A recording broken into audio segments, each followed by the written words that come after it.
1 થી 100 અંક કેવી રીતે બને ને એનું આપણે શીખવાનું છે, બરાબર છે? તો જુઓ, આ શું બોલો?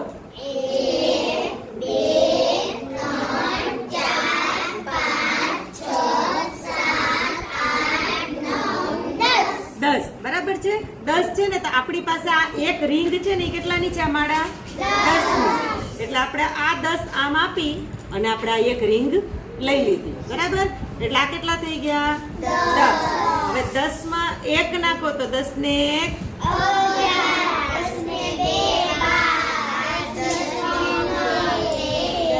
ને 4 14 10 ને 5 15 10 ને 6 16 10 ને 7 10 ને 8 18 19 20 10 ને 10 20 થઈ. તો આપણે આ 10 છૂટા આમ આપી અને અહીંથી એક પાછી બીજી રિંગ લઈ લઈએ. તો 10 ને 10 20. હવે 20 માં ફરી 1 નાખો તો 20 ને 1 21 20 ને 2 22 20 ને 3 23 20 ને 4 24 30. પાછી 10 ની થઈ જશે. તો આની માળા બનાવી નાખીએ. તો આપણે આ માળા બનાવી તો કેટલા થયા? 30. 30 માં 1 નાખો તો 30 ને 31. બરાબર? ફરી પાછી આ 10 ની માળા લઈ લીધી. તો અહીંથી આને છૂટા કરી દઈએ, ના કરી નાખીએ તો કેટલા થયા? 40. એવી રીતે 40 ને 41. ફરી પાછી માળા થઈ જાય છે 50 સુધીની. તો આપણે ફરી એક રિંગ લઈ લઈએ તો 50 અને 50 ને 51. ફરી પાછી આખી આ માળા થઈ જાય તો 60. 10 ની માળા થઈ જાય.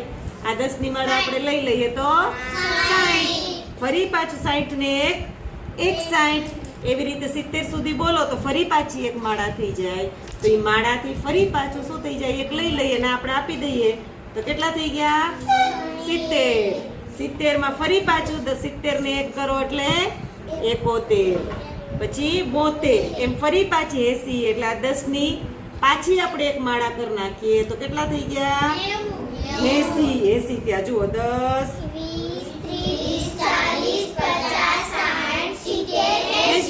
80. પછી 80 ને 1 આ 10 લઈ લીધા તો એક મણકાનું થઈ ગયું.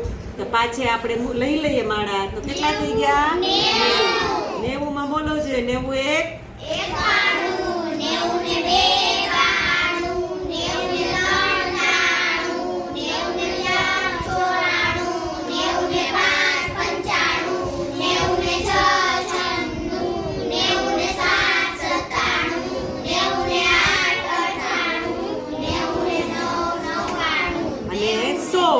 આની પાછી રિંગ બનાવી દો એટલે 10 20 30 40 50 60 70 80 90 100. બરાબર? તો આવી રીતે 100 એકડા તમે સમજ્યા ને?